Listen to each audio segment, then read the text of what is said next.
regardless of boom or bust, we all have opportunities to make some changes. And I'd like to share with you a story about Walt Disney. Walt Disney, on the weekends, would go into the park and walk around. Walt got on his boat, and he got on every other boat in the Jungle Cruise, so he listened to all the pilots, all the skippers. And at the end of about a half an hour, hour or two of listening to all the different presentations, Walt was livid. He said, "We have spent millions of dollars investing in our future, aging and graining this attraction." Aging and graining means we've put rust stains on the boats to make them look old. We've given you beautiful costumes to wear. We've put audio animatronic dolls and figures and apes in the jungle surrounding the boats. We've invested in our future. But now I get on the boat, and you as the skipper act nonchalant. As we go around the corner and the hippopotamus jumps out of the water and the guests are screaming, you're just driving like this. So Walt's message to them was, I want you to be as excited when the hippos jump out of the water as our guests are. Walt Disney took the time to, in his own words, walk the park. And so my challenge to a lot of leaders with whom I meet, whom I consult with, I will say, what is your excuse for not walking the park? What is your excuse for not plussing the show, as Walt would say? What is your excuse for not investing in the future? And it doesn't have to be about money. It can be about creativity. And I'd like to share with you one little thing that I think is a secret, is a wonderful operation procedure that we at Disney had and is still in place, and it's about making the complex simple.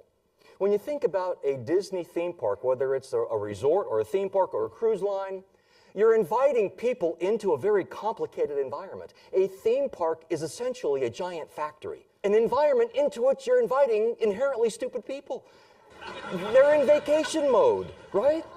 All of us, when we get in vacation mode, completely lose sense of what's going on around us. You're busy looking at all the lights. We understand that.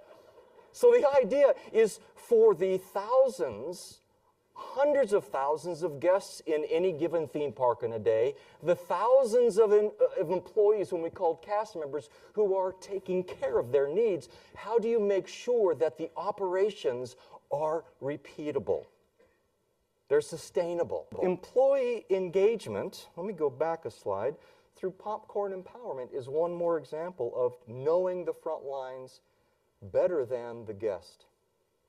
Can you imagine the power of a sweeper who hears a screaming child, and as throngs of other guests surround this cacophony, this noise, to find out what's going on, the sweeper has a pretty good idea of what's going on because it's over by the popcorn stand.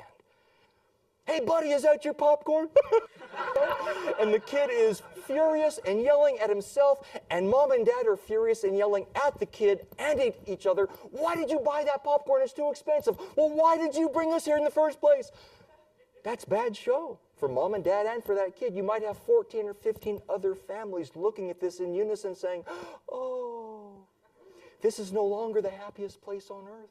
So now Timothy is empowered to say to this little kid, "Hey buddy, do you mind if I tell you a secret?" Now it's not only him, but mom and dad and all these other guests are kind of going, "Oh, Mickey Mouse. Mickey told me he saw you drop your popcorn. And Mickey's really sad. He knows you're sad as well.